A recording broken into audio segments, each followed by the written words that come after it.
basically coronary artery diseases, कि blockage or reduction in the blood flow to the heart muscle is coronary artery disease. अमूमन जो है वो left anterior descending artery का जो heart attack होता है, it's bigger size, it can cause more damage as compare to the circumflex और the RCA. We will spend on everything but our health. कि ये मतलब इट्स वेरी कॉमन ऑब्जर्वेशन कि जी बच्चे की शादी पे इतने करोड़ लगा दिया, उसकी गाड़ी पे इतने करोड़ लगा दिया, कपड़ों पे इतने लगा दिए, लेकिन अपनी सेहत की जहाँ बात आई नहीं आ रही है, पता है stress plays a big role, there is no doubt about it. तो एटलीस्ट जब मर्द जो है वो 40-45 की उसमें पहुंच जाए उसके बाद, और खवातीन जो है वो 55-60, मतलब once you hit 55 you have to start doing something and paying more attention to your health. तो जो कोलेस्ट्रॉल है बेसिकली उसको खून के अंदर कैरी करने के लिए लाइपोप्रोटीन्स यूज हो रही हैं, ठीक है जी. उनमें एक हाई डेंसिटी लाइपोप्रोटीन है एचडीएल, गुड कोलेस्ट्रॉल. एक एलडीएल है, bad cholesterol, low density lipoprotein. फिर ट्राइग्लिसराइड्स. तो फिर LP little, they can not eat anything. Doctor मेरा से ये हो गया वो गया. मैंने कहा you don't have to be miserable, we come to a middle ground.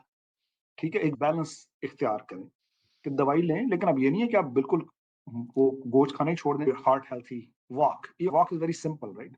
कई मेरे मरीज हैं वो कहते हैं जी मेरे घुटने में दर्द है, ये है. मैं उसे कहता हूँ कि यार you walk at a very slow pace, 1 mile पर आवर पे वॉक कर लो, लेकिन 20 मिनट की वॉक कर लो. एक तो ये हो गया डाइटरी मॉडिफिकेशन. जहां पे हार्ट अटैक, तो वो इस तरह 25-26 साल का नौजवान था, वो medical marijuana, he was using medical marijuana, लेकिन ended up having a big heart attack and dying from it.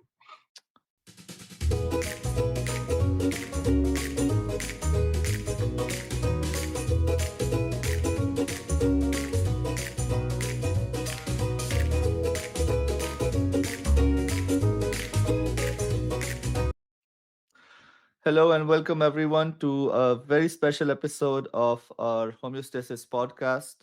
हमारी इस पॉडकास्ट का मकसद अपने सुनने वालों को अनबायस्ड, अनस्पॉन्सर्ड ओपिनियन देना है, और हम आपके पास वो डॉक्टर्स लेके आते हैं जो अपने फील्ड में एक्सपर्ट भी हैं, और वो आपके साथ अपना honest, experience based, evidence based opinion share करते हैं ताकि आप अपनी हेल्थ की ओनरशिप ले सकें, अपने मेडिकल मसलों को समझ सकें और अपने डॉक्टर्स के साथ एक इंटेलिजेंट कॉन्वर्सेशन कर सकें. आज जो हमारे गेस्ट हैं वो मेरे लिए बहुत ही स्पेशल हैं. मेरे बचपन के दोस्त, high school, college, medical college के ना सिर्फ क्लासमेट बल्कि रूममेट, और एक बहुत ही इंटेलिजेंट स्टूडियस स्टूडेंट. अपने स्कूल और कॉलेज के ज़माने से मैट्रिक के बोर्ड में इनकी पोजीशन थी, एफएससी के बोर्ड में इनकी पोजीशन थी. मेडिकल कॉलेज में he was one of the brightest students in king Edward medical college, जो कि पाकिस्तान की एक टॉप मेडिकल यूनिवर्सिटी है. और उसके बाद इन्होंने अमेरिका आकर मेडिसिन में ट्रेनिंग की, और उसके बाद मल्टीपल बोर्ड सर्टिफिकेशंस की, मल्टीपल स्पेशलाइजेशंस की. और करेक्ट मी डॉक्टर शाम इफ आई एम रॉन्ग, लेकिन आपने मेडिसिन की residency university of buffalo Syracuse से की, और उसके बाद जनरल कार्डियोलॉजी की रेजिडेंसी की, हार्ट फेलियर की फेलोशिप की, अलाबामा से आपने जनरल कार्डियोलॉजी की फेलोशिप की, और उसके बाद केंटकी से आपने इंटरवेंशनल कार्डियोलॉजी की फेलोशिप की. तो a very trend cardiologist. America में शायद इससे ज़्यादा ट्रेनिंग पॉसिबल नहीं है, और तकरीबन 7-8 साल इन्होंने कार्डियोलॉजी में ट्रेनिंग की. उसके बाद तकरीबन 7-8 साल का इनका एक्सपीरियंस है कार्डियोलॉजी प्रैक्टिस करने का. Currently he is working in Memphis, Tennessee, जहाँ पर ये बैप्टिस्ट हॉस्पिटल सिस्टम में काम भी कर रहे हैं. वहाँ पे रेजिडेंट्स की ट्रेनिंग भी करते हैं. He is assistant professor with affiliated with university of Tennessee, और कार्डियोलॉजी फेलोज को मेथोडिस्ट हॉस्पिटल में ट्रेन करते हैं. Welcome doctor Ehtesham. अगर आपके इंट्रोडक्शन में कोई कमी रह गई हो तो आप उसको पूरा कर सकते हैं. जी Ahmed, thank you very much. First of all, thank you for having me. Thank you for the generous introduction. Yes, we have been together for almost over 2 decades now, so we know each other for over 2 decades. So, Jeannie, thank you very much for having me, and thank you for starting this. Actually, it is very helpful to the layman, to the common people. कि आम अल्फाज में बात को समझाना, आम अल्फाज में बात बंदे तक, दूसरे बंदे तक पहुंचाना, क्योंकि मेडिकल में कॉम्प्लेक्स जो लैंग्वेज है उसमें तो मतलब इतना मुश्किल नहीं है शायद इस बात को पहुंचाना, लेकिन ये कि आम अल्फाज में आम बंदे तक बात को पहुंचाना, ये जो आपने इनिशिएटिव लिया, आई think that's a great initiative and congratulations on that. or you are mashallah doing a great job having multiple specialists on your show and having them share their thoughts and their experiences with different people and how कि किस तरह लोग अपनी जो है ना आम जिंदगी में अपने आप को किस तरह मतलब बेसिक बेसिक काम करके अपनी सेहत पे तवज्जो दे सकते हैं तो माशाल्लाह you doing a great job तो just a couple of corrections वो ये है कि एक तो it was SUNY upstate Syracuse New York वहाँ से मैंने मेडिसिन की ट्रेनिंग की और उसके बाद फिर ये है कि yes I did a year of advanced heart failure though I never practiced really advanced heart failure लेकिन advanced heart failure में मैंने एक साल ट्रेनिंग की my passion was always to do the intervention to be honest procedure related specialty करनी थी तो उसके बाद मैंने जनरल कार्डियोलॉजी की जैसा कि आपने कहा अलाबामा में उसके बाद इंटरवेंशनल कार्डियोलॉजी की तो yes I have been fortunate that currently my practice is like a hybrid it's a private practice academic it's semi private kind of setting तो उसमें ये है कि I work with Methodist University Hospital there are two fellowship tracks in this hospital one is Methodist fellowship जो कि हमारे अपने hospital की fellowship है और दूसरा यूनिवर्सिटी ऑफ टेनेसी मेम्फिस उनकी जनरल और इंटरवेंशनल कार्डियोलॉजी की फेलोशिप्स हैं we train fellows from both general cardiology interventional cardiology और इसके अलावा ये है कि medicine residents of course medical students अल्हम्दुलिल्लाह it has been a great journey so far you are very accomplished. तो ये बताएं कि कार्डियोलॉजी की ट्रेनिंग एक तो बहुत कम्पिटिटिव भी है, बहुत लंबी भी है और बहुत टफ भी है। तो कार्डियोलॉजी फेलोशिप और उसके बाद इंटरनेशनल कार्डियोलॉजी फेलोशिप करने की मोटिवेशन क्या थी आपकी?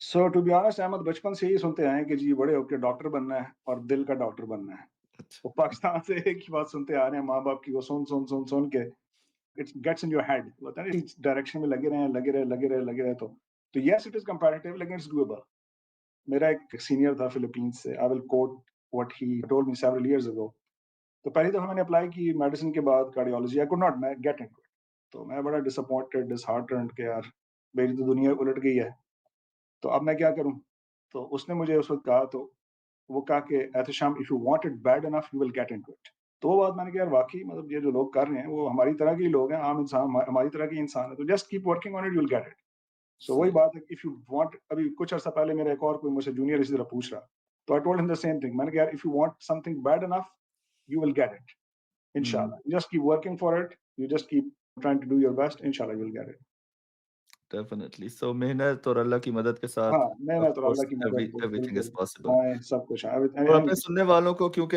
आई नो डॉक्टर शामुल हक वेरी क्लोजली, तो शुरू से ही इनकी जो पहचान है वो ये है कि किसी को भी हेल्प अगर चाहिए हो और वो डॉक्टर शामुल हक के पास जाके हेल्प की रिक्वेस्ट करे किसी भी किस्म की, तो he will go all out, he will try everything in his capacity to help that person out, चाहे वो फिजिकल हो, फाइनेंशियल हो, कोई सोशल किस्म की हेल्प चाहिए हो। तो ये हमारे कॉलीग्स को, हमारे जूनियर्स को केई में तकरीबन ऑलमोस्ट एवरीवन न्यू दैट, और अभी भी अमेरिका में अगर किसी को भी किसी किस्म की हेल्प की ज़रूरत पड़ती है, तो उन्हें पता होता है कि if we talk to doctor Ehteshamul Haq तो definitely we will get the help we need. तो इनकी जो he is being humble about it, लेकिन इनकी जो हेल्प करने की इंटेंशन है, I think that's also playing into his efforts कि जी मैं कार्डियोलॉजिस्ट बनूँ, इंटरनेशनल कार्डियोलॉजिस्ट बनूँ, a field where you can help maximum number of people almost immediately at times. So you are doing a great job, mashallah. Or I know you just came home from work. So thank you for taking time out to do this podcast today. thank you for having me लेकिन जिन लोगों को नहीं पता Memphis में, Tennessee में, या जिन patients को जो कुछ सुनने वाले हैं, अगर वो कभी डॉक्टर श्यामुल हक से मिलें, और हम भी कोशिश करेंगे कि दूसरे सेशन के एंड तक अगर ये रिलैक्स हो जाते हैं, तो ये बहुत अच्छे गाने सुनाते हैं। स्पेशली अताउल्लाह ईसा खेलवी के जो गाने हैं वो ऑलमोस्ट आपको लगता है कि आप उन्हीं की आवाज़ में सुन रहे हैं। तो अगर कभी हमें मौका मिला और उन्होंने हमें टाइम दिया तो हम इनसे अताउल्लाह ईसा खेलवी के गाने भी सुनेंगे। तो अभी आजकल भी आप प्रैक्टिस कर रहे हैं रियाज़ अभी वगैरह? हमारे कॉन्ट्रैक्ट में अभी हमारे उसमें डिस्कशन में शामिल नहीं था तो इट्स आउट ऑफ कोर्स है ये क्वेश्चन आउट ऑफ कोर्स चलिए यूनिवर्सिटी इसको क्वेश्चन चॉइस पे इसको छोड़ दें। चॉइस पे छोड़ते हैं अभी क्योंकि आउट ऑफ कोर्स आ गया थोड़ा ठीक है, ठीक है। चलिए let's get into our topic for today, और हमारा आज का जो टॉपिक है वो अपने सुनने वालों को एजुकेट करना है कोरोनरी आर्टरी डिजीज़ के बारे में। और अक्सर लोग जब दिल की बीमारी की बात करते हैं तो उनके ज़हन में कोरोनरी आर्टरी डिजीज़ ही होती है। हालाँकि दिल की और भी बहुत सारी बीमारियाँ हैं, वाल्व के प्रॉब्लम्स हैं, हार्ट फेलियर हैं। लेकिन हमारा जो आज का फ़ोकस है वो कोरोनरी आर्टरी डिजीज़ या दिल की नालियों की बीमारी है। तो सबसे पहले आप हमारे सुनने वालों को, अगर कुछ नॉन मेडिकल पीपल सुन रहे हैं, उनको ये एजुकेट करें कि कोरोनरी आर्टरी डिजीज क्या है और किस तरह से होती है। Let's try to start simple. Okay, we'll start very simple कि जी coronary artery disease है क्या? So जिस तरह दिल का मसल है, there's a heart muscle. ठीक है जी, heart muscle में से जो साफ खून है, ऑक्सीजनेटेड ब्लड, वो पूरी बॉडी को पहुंचाना है, वो अपने ब्रेन को पहुंचाना है, वो अपने आंखों को पहुंचाना है, वो अपने अपने बाजुओं को, टांगों को, हर जगह पहुंचाना है। इसी तरह वो ब्लड आपने अपने दिल को भी पहुंचाना है। ठीक है जी। तो अब जो है, जहां पे भी ब्लॉकेज होगा, जहां पे भी नैरोइंग होगी, तंगी होगी, तो वहां पे दर्द शुरू हो जाएगा, या फिर वहां के सिम्टम्स, अलामात आना शुरू हो जाएंगे। मिसाल के तौर पर इसकी मिसाल ये देता हूं कि अगर ब्लॉकेज हो गया दिमाग को खून पहुंचाने वाली खून की नालियों में, तो क्या होगा? फालज, फालज का अटैक, स्ट्रोक। ठीक है जी। ये नहीं है डिजीनेस है, आंखों का मसला है, सर दर्द है, तो ये वो अलामत है। हम्म, अगर ब्लॉकेज हो जाएगा टांगों की ब्लड खून की नालियों में, तो क्या होगा? टांगों में दर्द, जब चलेंगे टांगों में दर्द, पट्टों में दर्द। तो इसी तरह जब, जिस तरह मैंने अर्ज की कि दिल के अंदर से जो जो जो हार्ट के आसपास तेरा ब्लड वेसल्स, ठीक है जी, खून की नालियां हैं, क्योंकि दिल को खुद भी साफ खून की जरूरत है ताकि अपना काम कर सके। तो उसमें जब ब्लॉकेज होगा तो क्या होगा? उसको कहते हैं जी कोरोनरी आर्टरी डिजीज। जो खून की नालियां दिल के आसपास, दिल के चारों तरफ खून सप्लाई कर रही हैं, उनको कहते हैं कोरोनरी आर्टरीज। जब उनके अंदर तंगी होगी, ब्लॉकेज होगा, तो उसको क्या कहेंगे? Coronary artery disease. ठीक है। तो हो यही रहा है कि इसके जो मैकेनिज्म है वो पूरी बॉडी में एक ही है, चाहे वो दिमाग है, चाहे वो टांगे हैं, चाहे वो दिल है, कि जब भी ब्लॉकेज होगा, जब भी तंगी होगी, खून की सप्लाई बंद हो जाएगी या कम हो जाएगी। जब कम हो जाएगी, अपने उस ऑर्गन को, उस उज़्व को खून मुकम्मल नहीं मिल रहा, तो अब क्या करेगा? वो रिएक्ट करेगा, इट हैज़ टू रिएक्ट। तो आपको कैसे पता चलेगा कि खून की सप्लाई वो, या दर्द है, जिस तरह मैंने कहा कि छाती का दर्द है, सांस का चढ़ना है। तो कई दफे डायबिटिक्स होते हैं, एल्डरली होते हैं, उनको एटिपिकल सिम्टम्स आते हैं। ठीक है जी। जिस तरह उनको नौजिया वगैरह होता है, so these are the symptoms. तो कोरोनरी आर्टरी डिजीज आम अल्फाज में दिल की नालियां, यानी दिल की शरियाने जो है। ठीक है जी। अब कई दफा हमारे वहाँ पे काफी मुख्तलिफ टर्म्स यूज होती हैं जी। दिल दे वाल बांधने, डॉक्टर साहब, दिल दे वाल बांधने। अब वो मोर मीनिंग इज कि जी उनकी जो कोरोनरी आर्टरीज, जो शरियाने हैं, उनमें ब्लड। फिर कह लीजिए जी वेना बांधने, डॉक्टर साहब, वेना बांधने। तो वो यही है कि खून की सप्लाई जो है वो इंटरप्टेड है, वो प्रॉपर खून की सप्लाई नहीं हो रही। So that's what's basically coronary artery disease is, कि ब्लॉकेज और reduction in the blood flow to the heart muscle is coronary artery disease. तो जिस तरह मेरे सर के वाल बंद ने, इस तरह लोगों के दिल के वाल बंद हो जाते हैं। तो कोरोनरी आर्टरी डिजीज के होती किस तरह है, इसका प्रोसेस क्या है, क्यों दिल की जो नालियां हैं वो बंद हो जाती हैं? तो it's multifactorial, to be honest, it's multifactorial as we know, कि जेनेटिक मेकअप बहुत इंपॉर्टेंट। ठीक है जी, हम डिस्कस करेंगे further, will dive into it. South Asian population, जैसा हमें पता है कि premature CADs, premature जो ब्लॉकेज है, वो बड़े कॉमन है। ठीक है। हम्म, इसके अलावा smoking, high blood pressure, diabetes, ठीक है, और lack of exercise, overweight, unfortunately जो पोस्ट मीनोपॉजल जो खवातीन हैं, उनमें ज्यादा कॉमन है। मर्दों में तो अर्ली ऑनसेट है बिकॉज ऑफ हार्मोनल डिस्ट्रीब्यूशन। तो ये जब सारे मिल जाते हैं ये चीजें, तो ये क्या करती हैं? ये दिल की शरियानों को तंग करना शुरू कर देती हैं। हम सिर्फ दिल की बात करेंगे, ये बाकी जगहों पे भी करेंगे, जी। क्योंकि जब भी आप बात करते हैं, आप कार्डियोवैस्कुलर करते हैं, so therefore we are only gonna mostly gonna talk about the heart. तो अब ये जब चीजें मिलेंगी, अब जरूरी नहीं कि बंदे को ये सब कुछ हो जो मैंने बताया, स्मोकिंग भी, ब्लड प्रेशर भी, डायबिटीज भी, फैमिली हिस्ट्री भी, तभी उसको ब्लॉकेज होगा। इनमें से एक दो भी हों, ज्यादा हो, तब भी हो सकता है। और अगर कई दफा होता है कि कुछ भी ना हो, फिर भी ब्लॉकेज हो सकते हैं। हम्म, तो ये काफी सारे फैक्टर्स हैं जो इसमें रोल प्ले करते हैं, लेकिन इनएक्टिविटी एक बहुत बड़ा फैक्टर। ठीक है जी। आजकल जो अनफॉर्चुनेटली, मैं खुद पाकिस्तान जाता हूँ तो देखता हूँ कि किधर जा रहे हैं जी? नमाज पढ़ने जा रहे हैं। क्यों जा रहे हैं? बाइक पे क्यों जा रहे हैं जी? बस वैसे ही जा रहे हैं जी। तो ये कितनी दूर है मस्जिद? ये जनाब 10 कदम दूर है। तो बाइक पे क्यों जा रहे हो यार? पैदल चले जाओ। ठीक है। कहाँ जा रहे हो? सब्जी लेने जा रहा हूँ। कहाँ जा रहे हो जी? ये 10 कदम दूर जा रहा हूँ। तो बाइक पे जा रहा हूँ, गाड़ी पे जा रहा हूँ। तो ये इनएक्टिविटी एक बहुत बड़ा मसला है। ठीक हम्म, है। और so these are the factors which play a role, कि इनकी वजह से ना दिल की शरियानें जो है वो तंग होना शुरू हो जाती हैं over time. It develops over time, it doesn't happen overnight, it hmm, happens over time. सही। कोरोनरी आर्टरीज जो हैं, जो मेरी तरह के डॉक्टर हैं, जो कार्डियोलॉजिस्ट नहीं हैं, उनके ज़हन में तीन मेजर कोरोनरी आर्टरीज हैं, तीन बड़ी आर्टरीज हैं जो हार्ट को सप्लाई करती हैं। और किसी भी आर्टरी में ब्लॉकेज हो सकता है। तो जब हम कहते हैं कि हार्ट की आर्टरी बंद है या कोरोनरी आर्टरी डिजीज है, तो are all arteries created equal when it comes to the risk of heart attack? कि जो 3 आर्टरीज हैं उनमें से कोई ज़्यादा इम्पोर्टेंट है, कम इम्पोर्टेंट है, किसी का ब्लॉकेज आपको ज़्यादा नुकसान पहुंचा सकता है, या सारी कहीं पे भी ब्लॉकेज हो आपको नुकसान बराबर का पहुंच सकता है? बराबर का नुकसान तो नहीं है टू बी ऑनेस्ट, क्योंकि as you said there are three major blood vessels, ठीक है जी। लेफ्ट मेन है, उसके बाद उसके आगे एलएडी है। एलएडी को क्या कहते हैं? इसको विडो मेकर कहते हैं, ठीक है जी। हुँ, widow maker, it's called widow maker. Left main को भी कई दफा विडो मेकर कह देते हैं।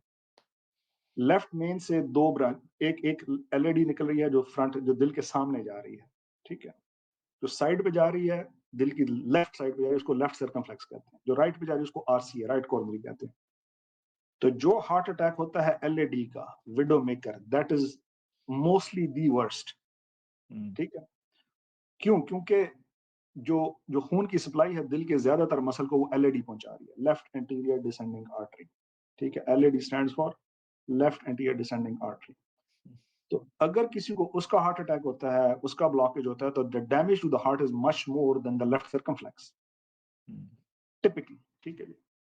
फिर इसी तरह जो मैकेनिकल कॉम्प्लिकेशंस होती हैं, यानी कि किसी को हार्ट अटैक हुआ, उसके बाद उसका दिल फेल होना शुरू हो गया, हार्ट फेल होना शुरू हो गया, वो भी एलईडी के बाद ज्यादा कॉमन है।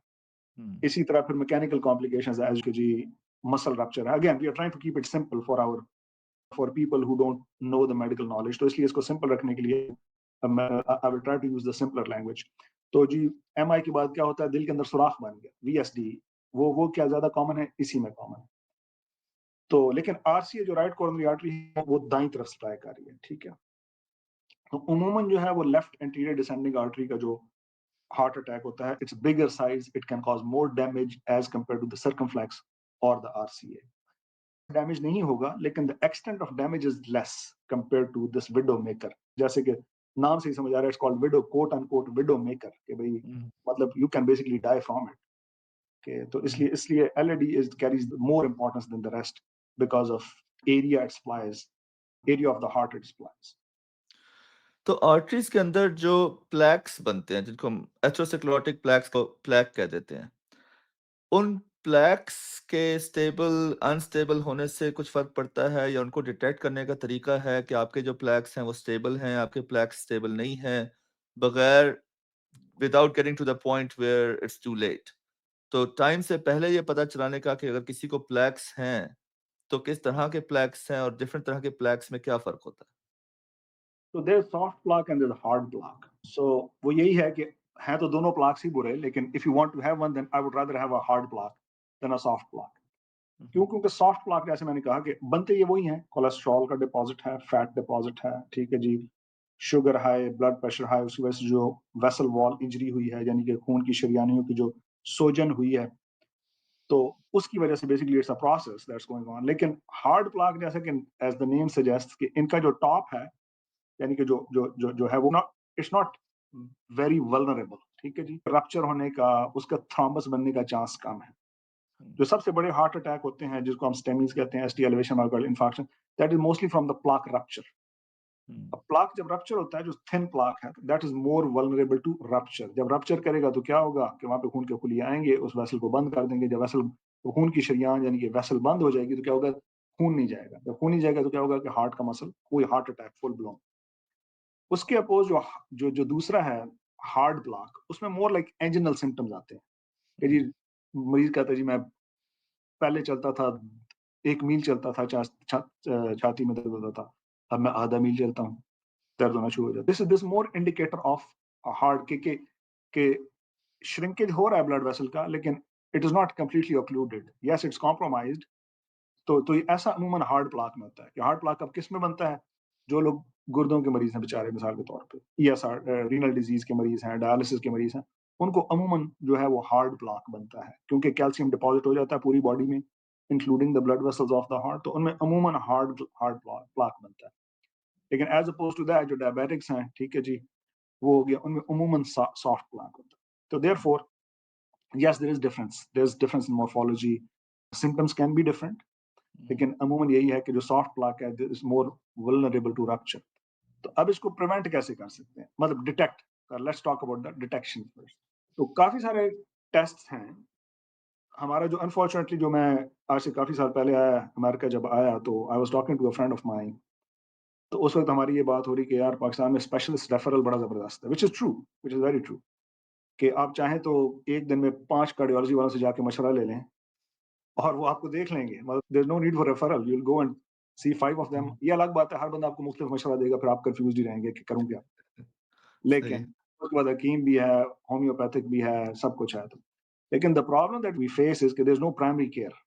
There is a primary care. Yes they make referrals but they at least stay on top of it कि जी अब 40 साल का बंदा हो गया है, इसका ग्लूकोज़, इसका A1C, इसका लिपिड सब जी कुछ चेक करवाना है और इसी तरह ये कोलोनोस्कोपीज़ एंड ऑल दिस स्टफ। तो अनफॉर्चुनेटली हमारे वहाँ प्राइमरी प्रिवेंशन जो है उस पे बहुत कम है तवज्जो, कि मरीज़ तब तक डॉक्टर के पास जाता ही नहीं है जब तक वो है ना वो क्या उसे पंजाबी कहते हैं मरण किनारे ना पहुँच जाए बेचारा। They really wait till the last minute. Yes there are basic tests, खास तौर पे जिसमें फैमिली हिस्ट्री हो। मेरी अपनी फैमिली हिस्ट्री है, I will be honest with you, you know that कि अब्बा जी को था, चाचा को है, तो we also have family history. तो उसमें ये है कि you have to stay proactive, मतलब you can not wait till the last minute. Basic test हैं, उसमें एक तो कोरोनरी कैल्शियम स्कोर है। हुँ, एक चीज़ है जिसको कहते हैं कोरोनरी कैल्शियम स्कोर। वो क्या है कि सीटी स्कैनर के अंदर आपको वो बता देते हैं कि जी आपके दिल की जो खून की नालियाँ हैं, वो कितनी सख्त हैं, उनमें कितना कैल्शियम डिपॉज़िट हुआ हुआ है। तो जिसकी तो फैमिली हिस्ट्री है, उसके लिए बड़ा आम एक बड़ा बड़ा बेसिक सा टेस्ट है कोरोनरी कैल्शियम स्कोर, वो कर लें। उससे ये पता चल जाएगा कि जी अगर तो कैल्शियम स्कोर बहुत हाई है, हाई से मुराद यहाँ 400 से ऊपर है। सो 0 से लेके 100 तक वो लो रिस्क होता है, 100 से लेके 300-400 तक मीडियम होता है और 400 से ऊपर जो है वो हाई रिस्क होता है। तो अगर तो किसी का स्कोर मिसाल के तौर पे 200 है, उसके बाप को, उसके चाचा को, मामू को, किसी को दिल की तकलीफ थी, तो there are few things that they can do कि भई उनको मज़ीद इससे बढ़ता ना रहे। उसके बारे में हम मज़ीद डिस्कस करेंगे। जी, तो इसके अलावा ये है कि जी जब आप एक दफ़ा 40 के हो गए तो it's better to get your cholesterol checked, right? Once a year at least. A1C अपना चेक कर लें, ब्लड प्रेशर चेक कर लें। बेसिक-बेसिक चीज़ें हैं, कोई बहुत इसमें रॉकेट साइंस नहीं है कि जी आपको एक और जो हमने बड़ा वो अनफॉर्चुनेट है हमारा ये सिचुएशन कि जी हम लोग वहाँ पे अपने पाकिस्तान में जो है वो we will spend on everything but our health. कि ये मतलब इट्स वेरी कॉमन ऑब्जर्वेशन कि जी बच्चे की शादी पे इतने करोड़ लगा दिया, उसकी गाड़ी पे इतने करोड़ लगा दिया, कपड़ों पे इतने लगा दिए, लेकिन अपनी सेहत की जहाँ बात आई नहीं यार ये पता है आई एम फाइन, मैं ये किसी मेडिकल स्टोर वाले से दवाई ले लेता हूँ। तो this is just not the right approach. I really feel like we need to invest in ourselves. अपनी सेहत सबसे ज़्यादा इम्पोर्टेंट है, so we have to invest. तो ये बेसिक टेस्ट है। खास तौर पे सही, ब्लड सही। शुगर, कोलेस्टेरॉल, ये ब्लड प्रेशर चेक करवा लेना, कोरोनरी कैल्शियम मैंने बताया और अगर कोई अलामात हो रही हैं तो then yes you have to be more aggressive about the test. तो अब हमें मज़ीद डिटेल से हम प्रिवेंशन के बारे में, कोलेस्ट्रॉल के बारे में और डायबिटीज़ के बारे में अभी थोड़ी देर में बात करेंगे। लेकिन स्टेइंग ऑन द सब्जेक्ट, अगर कोई शख़्स एंजियोग्राफी कराता है और उसे पता चलता है कि 30% ब्लॉकेज है, 40% ब्लॉकेज है, 50% ब्लॉकेज है। तो ये ज़रूरी नहीं है कि जिसको 50% ब्लॉकेज है, उसी को हार्ट अटैक होगा और जिसको 20% या 30% ब्लॉकेज है, उसको हार्ट अटैक नहीं होगा। आप ये कह रहे हैं कि अगर उसका सॉफ्ट प्लैक है, तो कम ब्लॉकेज के बाद भी उनका हार्ट अटैक का रिस्क ज़्यादा हो सकता है, कंपेयर्ड टू समवन जिसका ब्लॉकेज 50, 60, 70% है, लेकिन उनका हार्ट प्लैक है। Is that right? That is very correct. खास तौर पे अगर तो किसी का सॉफ्ट प्लाक है और रिस्क फैक्टर्स अनकंट्रोल्ड है। रिस्क फैक्टर्स मैं फिर दोबारा कहूँगा कि hypertension, smoking, diabetes, weight, family history तो खैर you can not modify it, like rest of them are modifiable. तो अगर वो अनकंट्रोल्ड है for years and years, then yes, they can have a bigger heart attack than the ones who have 50-60% blockage। और कई दफ़ा जिस तरह मैंने बात की कि स्टेबल और अनस्टेबल ब्लॉकेजेस भी होते हैं ना, कि जो अनस्टेबल ब्लॉकेजेस हैं वो यही हैं कि जी उनका प्लाक प्लाक रप्चर का चांस ज़्यादा है। तो that is very true, what you said is very true हुँ, कि ज़रूरी नहीं है कि 50% वाला जो है वही पहले मरेगा और 25% वाला बाद में मरेगा, इस तरह नहीं है। You have to act accordingly, you have to act in time और वही बात जैसा मैंने कहा कि we have to invest in ourselves. सही। तो yes, it is quite possible कि जो 20% वाला था आज से 2 साल पहले, उसका अगर वो रिस्क फैक्टर्स अनकंट्रोल्ड रहे तो he could be in a bigger trouble than the one who has 50% blockage, that is true. तो आपने कहा फैमिली हिस्ट्री नहीं चेंज कर सकते। मैंने किसी को यही बात की तो वो कहता है आप अपनी बेगम चेंज करके फैमिली हिस्ट्री चेंज कर सकते हैं डाउन द रोड। ज़ाहिर-सी बात है आप अपने पेरेंट्स और बहन-भाई नहीं चेंज कर सकते। तो अभी फैमिली हिस्ट्री के बारे में बात करेंगे। उससे पहले आप हमें बताएँ कि वार्निंग सिम्पटम्स क्या हो सकते हैं कि आपके साथ कोई हार्ट का प्रॉब्लम चल रहा है और उसी में आप हमें थोड़ी-सी डिटेल्स दें एंजाइना, अनस्टेबल एंजाइना, डिफरेंट तरह के जो हार्ट के प्रॉब्लम्स हैं, उनमें किस तरह के सिम्पटम्स आते हैं? किस सिम्पटम्स के साथ आपको ज़्यादा वरीड होना चाहिए कि यार I need to see someone right away compare to कि हाँ, ठीक है, अगले हफ्ते, 2 हफ्ते बाद, 4 हफ्ते बाद भी देख लिया जाए तो खैर है। यहाँ पे अहमद दो बातें, दो we have to divide it into categories. एक है स्टेबल और एक है अनस्टेबल। आपने खुद वर्ड यूज किया unstable, so let's talk about stable first. हुँ, हुँ, स्टेबल क्या है? जैसा मैंने पहले कहा कि एक बंदा है, वो कहता है कि यार मैं आज से 3 महीने पहले तक 200 कदम चलता था, मैं मस्जिद पैदल चला जाता था, मैं बाजार पैदल चला जाता था, अब मुझसे नहीं जाया जाता। हुँ, हुँ, अब क्या होता है, मैं 100 कदम चलता हूँ, थक जाता हूँ, चेस्ट में पेन होता है, सांस चढ़ जाती है, रुकता हूँ, ठीक हो जाता हूँ, फिर चल पड़ता हूँ।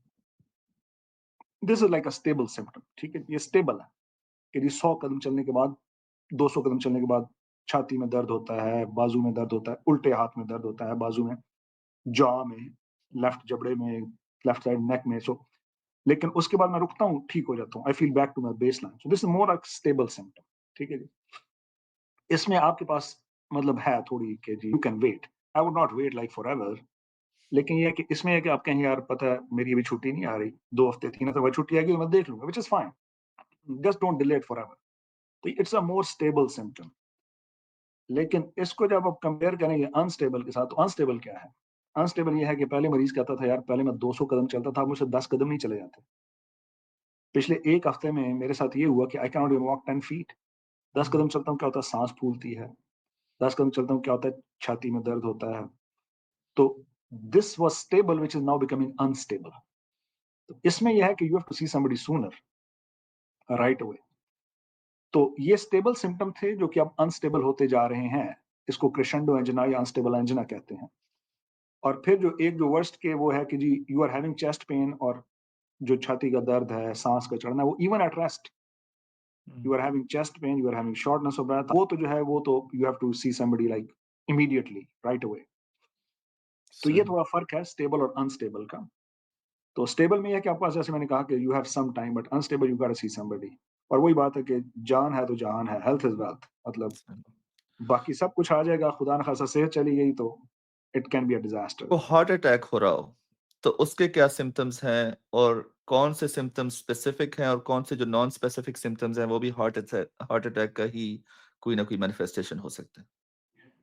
तो one thing to remember here is, तो देयर आर जो एल्डरली, जो बूढ़े लोग हैं, ख़वातीन यानी कि 60 साल के बाद ख़वातीन, और तीसरा है कि डायबिटिक्स। ये वो पॉपुलेशन है जिसमें टिपिकल सिम्पटम्स नहीं आते, कभी-कभार, कभी-कभार।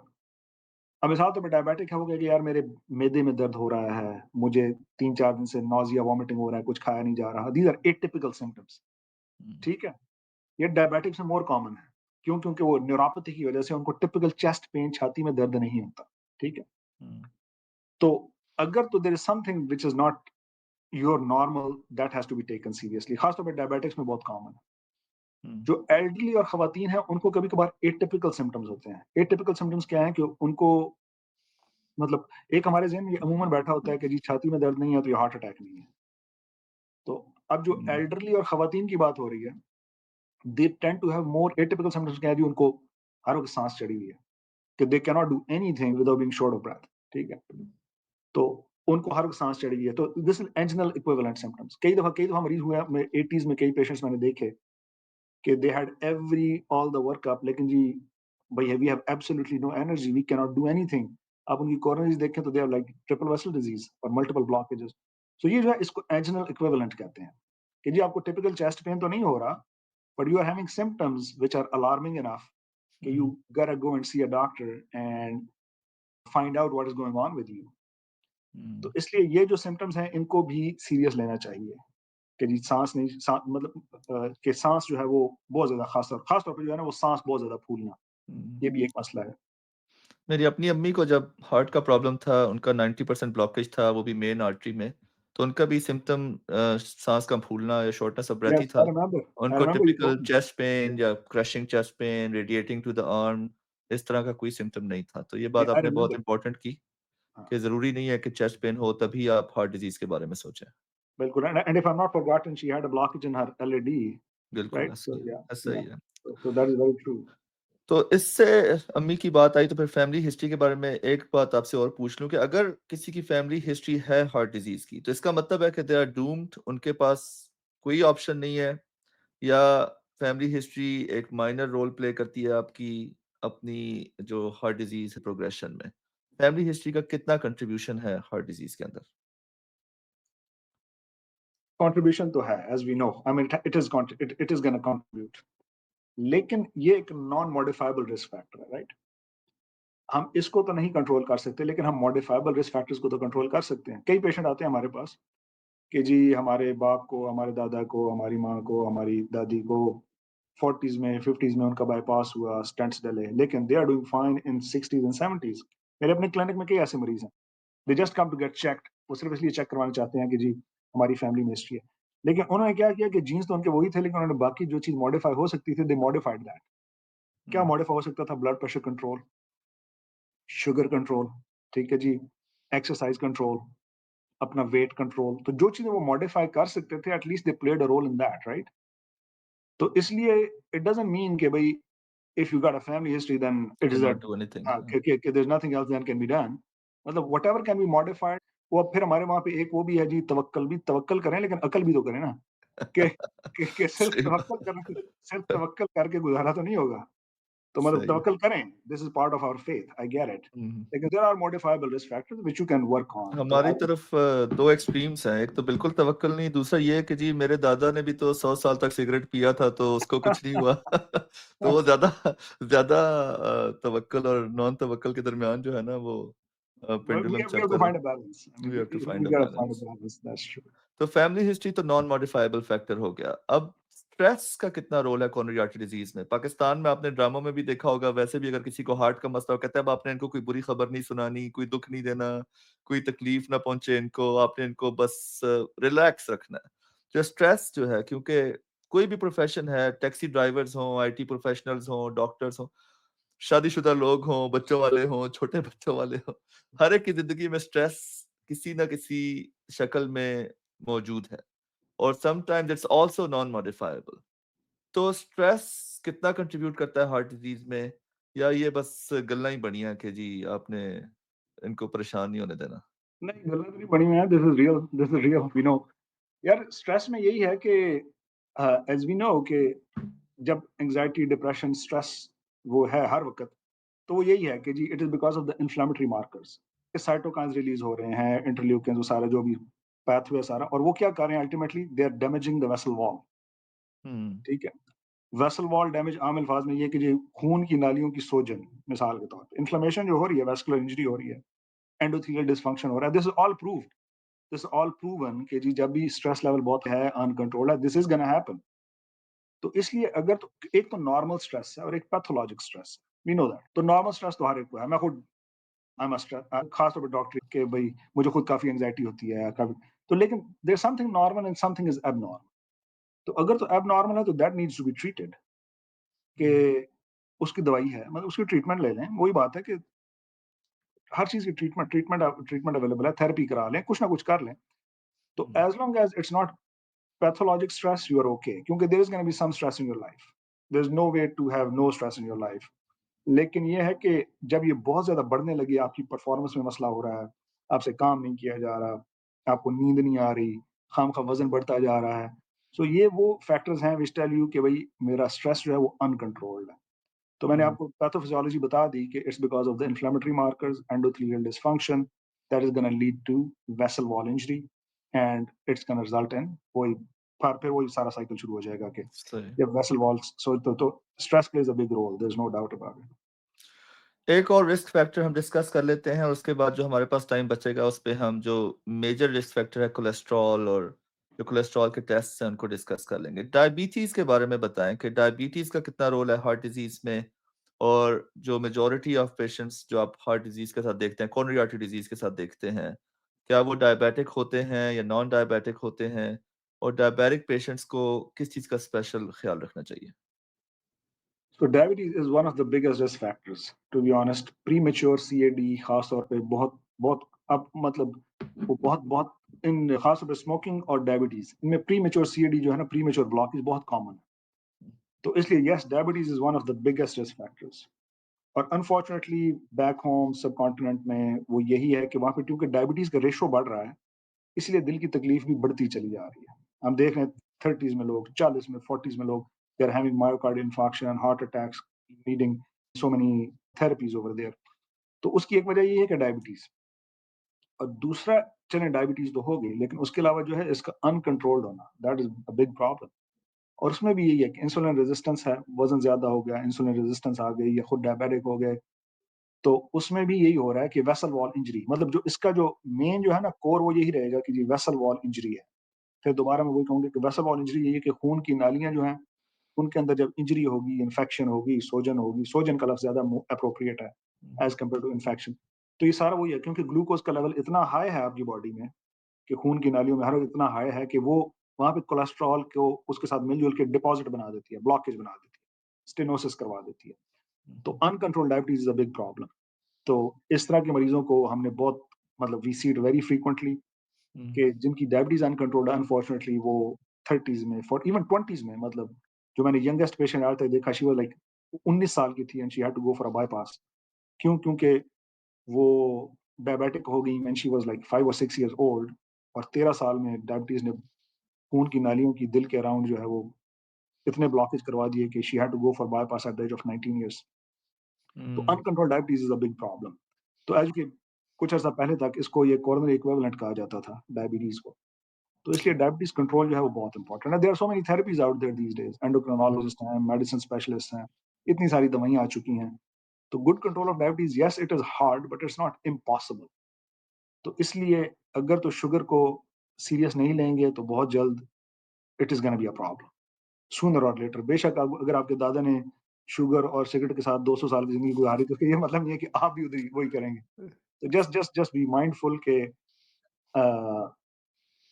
ये this has to be taken seriously. खास तौर पर diabetes and heart disease, they go hand in hand. और फिर जो एक और मसला है जो डायबिटिक्स में बहुत कॉमन है, वो पेरिफेरल डिजीज है, बहुत कॉमन। सो और फिर स्ट्रोक, मतलब वही जैसे पहले बात हुई, सेरिब्रोवास्कुलर डिजीज है, आपके जो ब्रेन की ब्लड सप्लाई है वो बंद हो गई, तो stroke. So these all problems, so uncontrolled diabetes plays a big role in this. और लेकिन on the other hand, one more thing I want to tell you is कि ये नहीं कि ब्लड शुगर आपका जो है वो हीमोग्लोबिन A1C आपका 6 हो जाए। we're not suggesting that. Studies से, मेडिकल लिटरेचर से ये साबित है कि अगर तो आपका A1C 7 से कम है तो you're good. You don't have to go too crazy about it. क्यों? क्योंकि जो बहुत कम जो ग्लूकोज है उसमें भी जब फ्लक्चुएशंस बहुत ज्यादा आती हैं तो that results in detrimental effect as we know. तो you're good. इंशाल्लाह you'll be fine. Just don't go too crazy on it, क्योंकि लो ब्लड ग्लूकोज को भी अवॉइड करना चाह रहे हैं, क्योंकि it has its own problems. तो therefore we have to come to a happy medium, यानी कि we have to come to a middle ground. तो 7 से कम हो गए तो इंशाल्लाह you'll be fine. और अभी हमने रिसेंटली एक आर्टिकल डिस्कस किया था व्हाट्सएप के ऊपर, जिसमें उन्होंने रिस्क फैक्टर मॉडिफिकेशंस करके देखा था कि जितने भी फैक्टर्स आप मॉडिफाई कर सकते हैं, उनमें हाइपरटेंशन और स्मोकिंग का लार्जेस्ट बेनिफिट। हाइपरटेंशन और स्मोकिंग को कंट्रोल कर लेते हैं तो आपके जिंदा रहने के चांसेस बढ़ जाते हैं। तो उसके That is बारे में true. जरा कुछ एक्सप्लेन करें कि So हाइपरटेंशन और स्मोकिंग का क्या रोल है।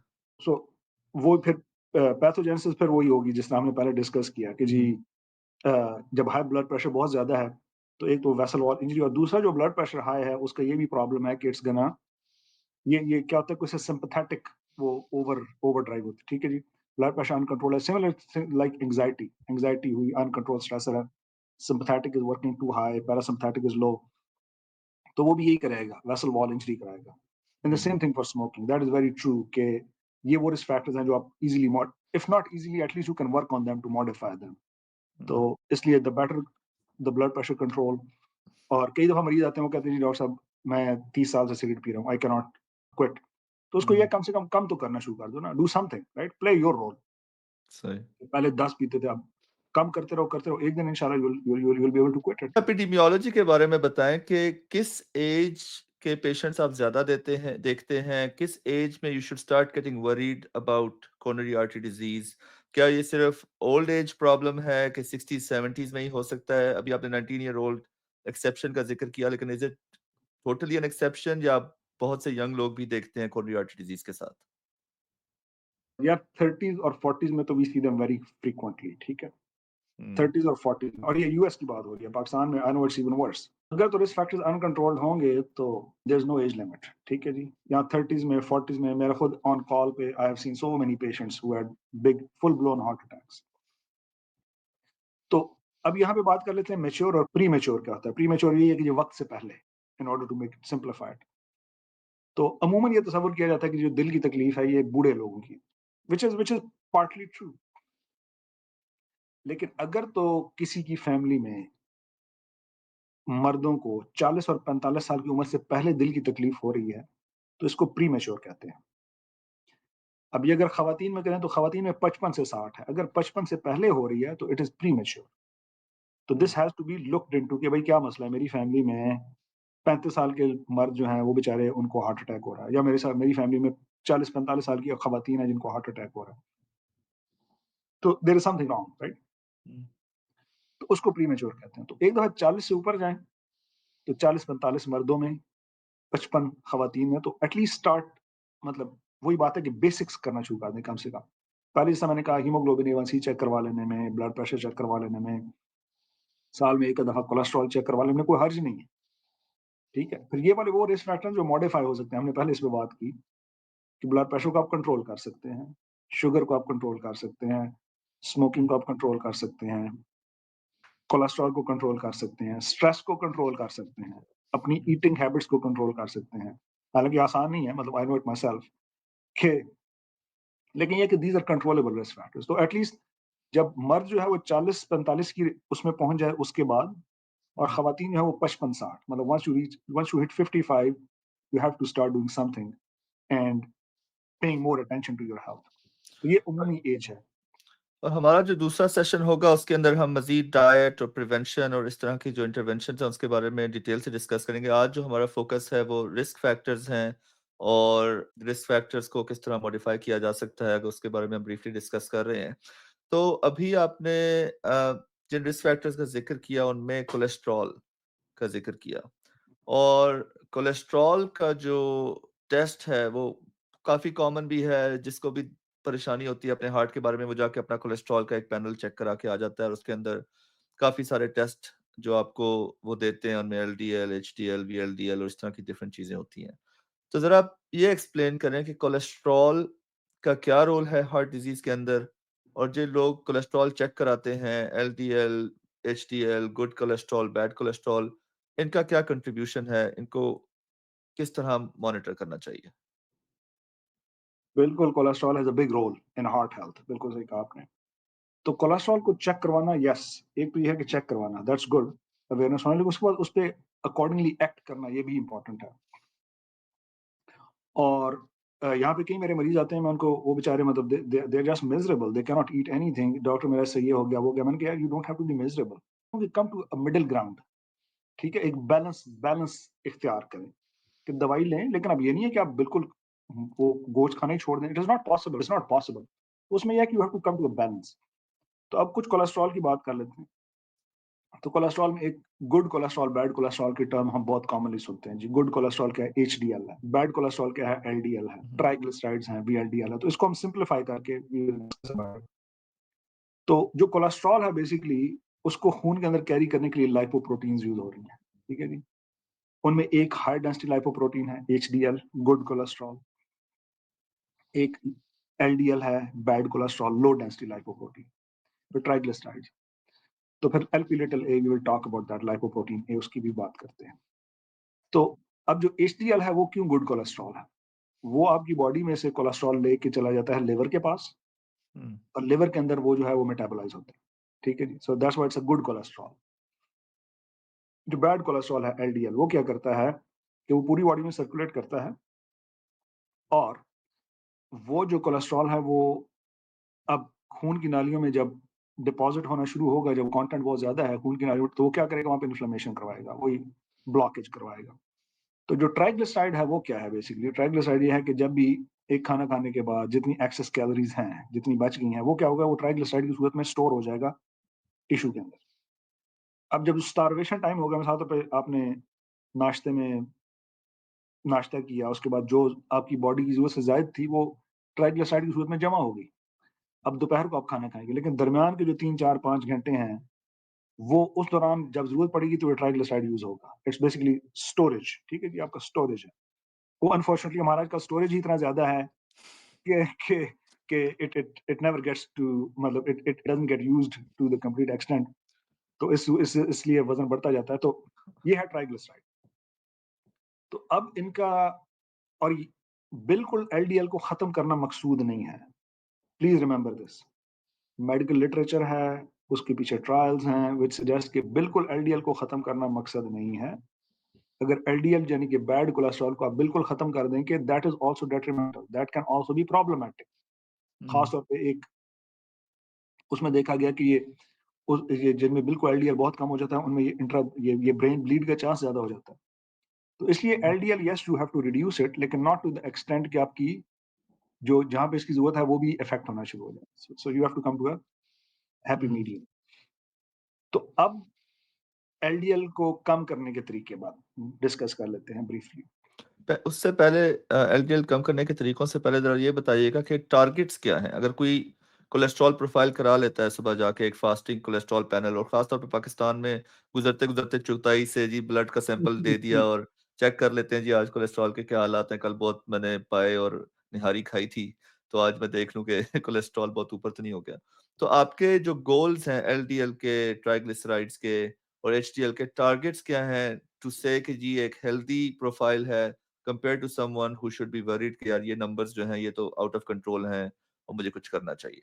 और फिर हम कोलेस्ट्रॉल को कम करने के बारे में मजीद डिस्कस सही। करते टोटल कोलेस्ट्रॉल 200 मिलीग्राम पर डेसीलीटर से ऊपर इज एबनॉर्मल। ट्राइग्लिसराइड 150 से कम रखने की कोशिश की जाए। हैं। एचडीएल जो नॉर्मल है वो खवातीन में है 50, मोर देन 50 और अबव। जो मैन में है 40 और अबव। और एलडीएल जब जहां तक है एलडीएल का ताल्लुक, तो वो उसको थोड़ा सा हम सब क्लासिफाई कर लेते हैं कि अगर आपने लिपिड प्रोफाइल करवाया और फास्टिंग लिपिड में एलडीएल आ गया जी 190 से ऊपर, तो दैट इज अलार्मिंग। ठीक है, that falls under familial dyslipidaemia, यानी कि ये एक फेमिलियल वो मसला है, यानी कि फैमिली के अंदर। तो 190 से ऊपर आ गया तो that is a big problem in itself. तो उसको तो काम करना है। ठीक है, जो तो मतलब मिडिल एज आदमी है, कोई बहुत बड़ा रिस्क फैक्टर्स नहीं है, तो 130, anything above 130 has to be taken seriously. ठीक है, लेकिन जिन लोगों को पहले दिल की तकलीफ है, यानी कि स्टेंट्स डले हुए हैं, बाईपास हुआ हुआ है, तो उनमें क्या है, या फिर लेग्स में, even legs, if there is a blockage in the legs, उसमें जो गोल है एलडीएल का वो 70 से कम है। Again, we are not trying to make it disappear, we are trying to control, we are trying to bring it close to 70 और below. ठीक है, तो लेकिन अगर बहुत कम हो गया, मतलब कई लोगों का एलडीएल 20 हो गया, अब उसमें क्या करेंगे, you have to come back on the cut back on the medicine doses.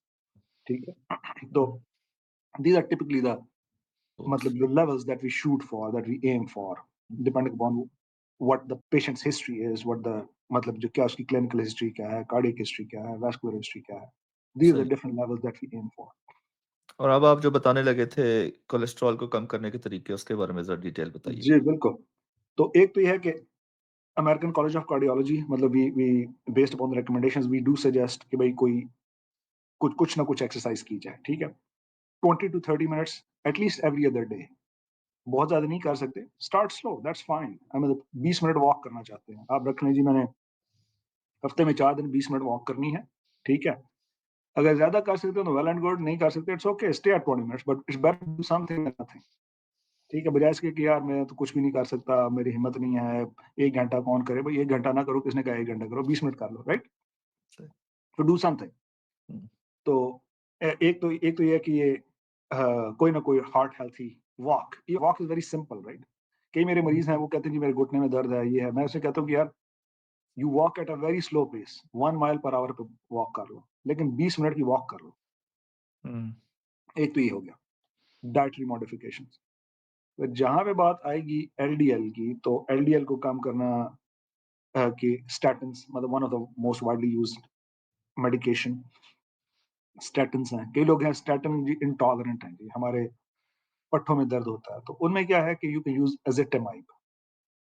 ठीक है, और स्टैटिन्स के अंदर वो मेडिकेशंस आ जाती हैं जो टोरवास्टैटिन, सिम्वास्टैटिन, इन नामों से तो लोग फेमिलियर हैं, लिपिजेट, लिपिटोर, और जो कॉमन क्रेस्टोर, ये जो मेडिकेशंस हैं ये सारी स्टैटिन्स के अंदर दैट आ इज जाती correct, that is very correct.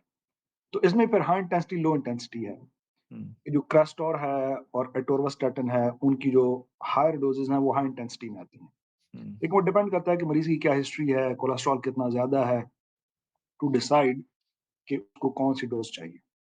लेकिन आजकल जो स्टैटिन इंटॉलरेंट मरीज हैं उनके लिए द गुड न्यूज इज कि कई दफा होता है कि कई लोग टॉलरेट नहीं कर सकते muscle pains, joint pains, which is understandable.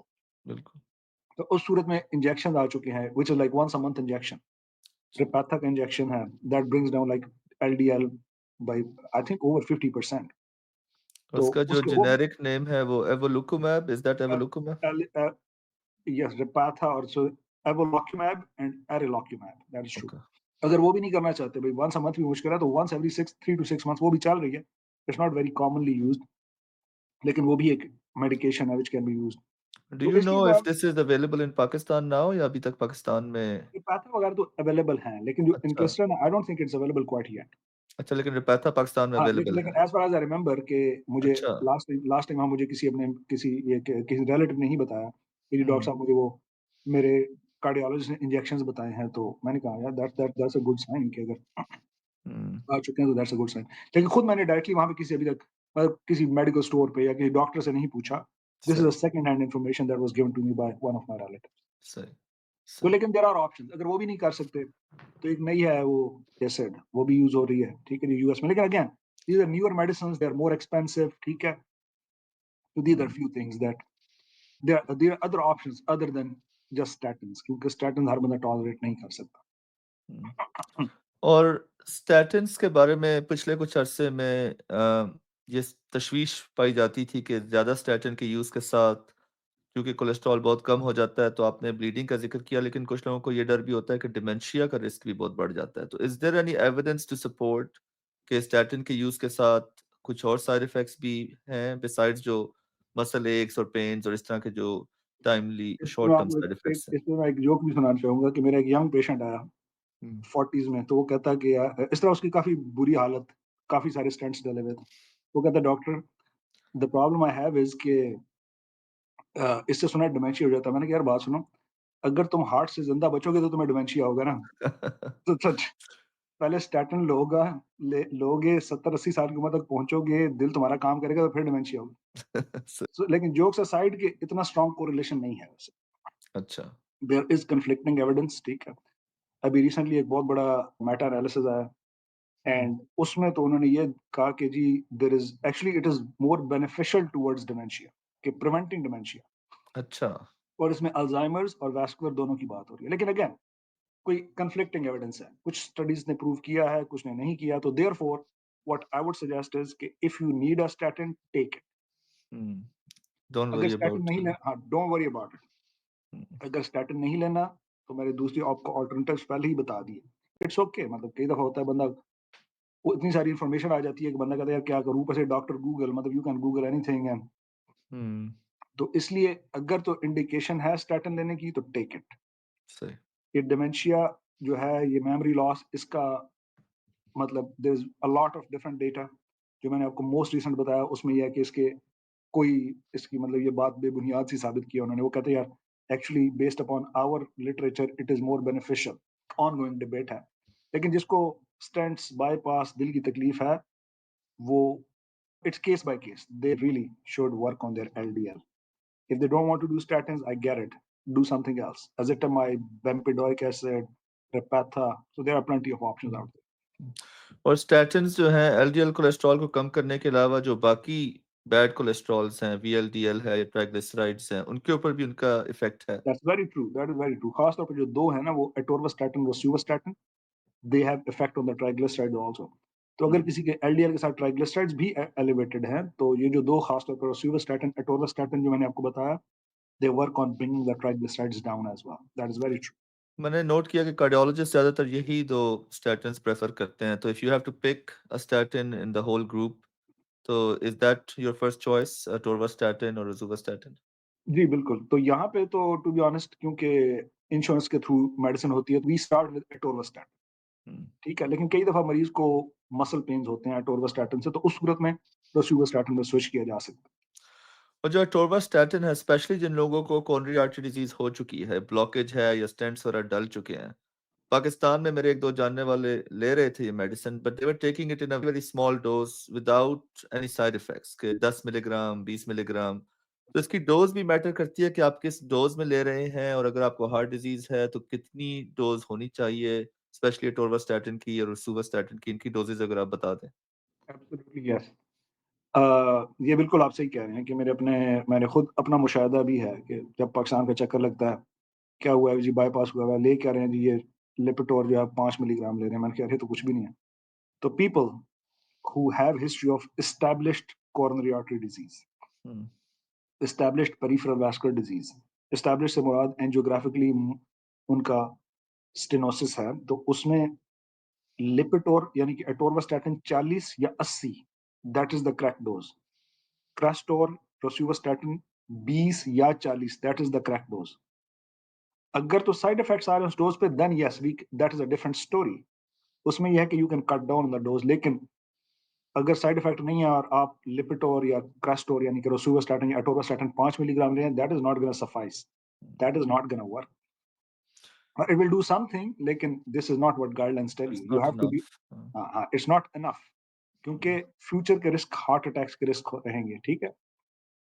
तो इसलिए you have to take the correct dose, you have to take, अगर अगर जिस तरह मैंने दोबारा दोबारा मैं ये बात रिपीट करूंगा कि अगर तो हाई डोज पे साइड इफेक्ट्स हैं, then you need to talk to your doctor about it and come to a different game plan. सही।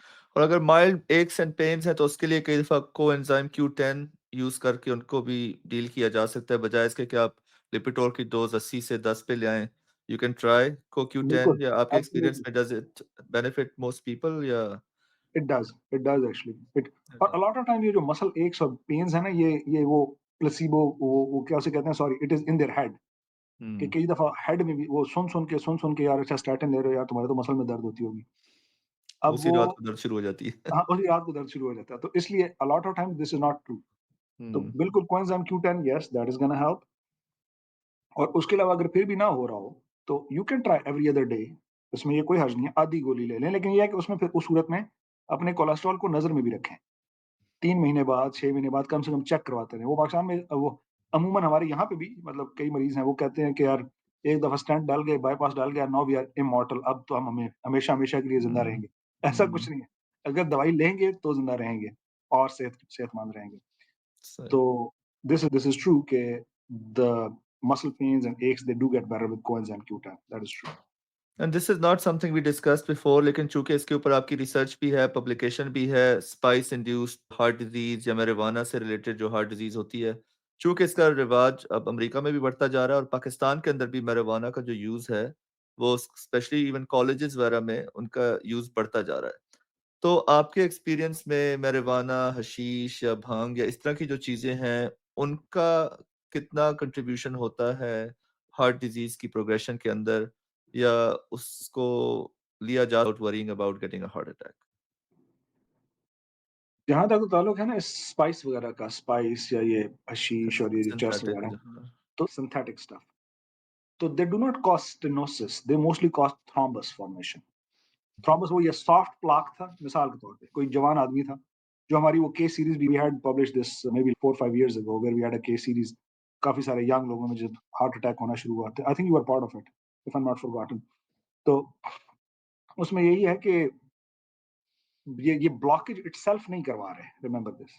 हम्म ये इन्फ्लेमेशन यानी कि सोजन, आम अल्फाज में सोजन अल्फाज में यूज कर रहा हूँ, वो वेसल वॉल या खून की शरियान को करके तो वहां पे प्लाक रप्चर करवा रहे हैं। जब प्लाक रप्चर होगा तो वहां पे खून का लोथड़ा बन जाता है, खून का क्लॉट बन जाता है। हम्म तो यस, यहाँ पे भी हम देखते हैं कि इसको quote and quote medical marijuana कह रहे हैं, लेकिन this is not completely safe. Hmm कि इवन दो इट्स मेडिकल मैरिजुआना, लेकिन उसके अंदर इतने सारे उन्होंने केमिकल्स मिक्स किए हुए हैं कि they can themselves cause a lot of heart attack जो यंगर लोगों में देखे जा रहे हैं। कि जी और कुछ भी नहीं करते, हाँ जी ये बस ये मेडिकल मैरिजुआना लेते हैं कभी कभी बैक पेन के लिए, या कभी जी घुटने के दर्द के लिए, और हम्म, जनाब वो इतना बैक हो गया। तो ये सारे जो सिंथेटिक सब्सटेंसेस हैं, they are not completely risk free, we have to remember that, that is very true।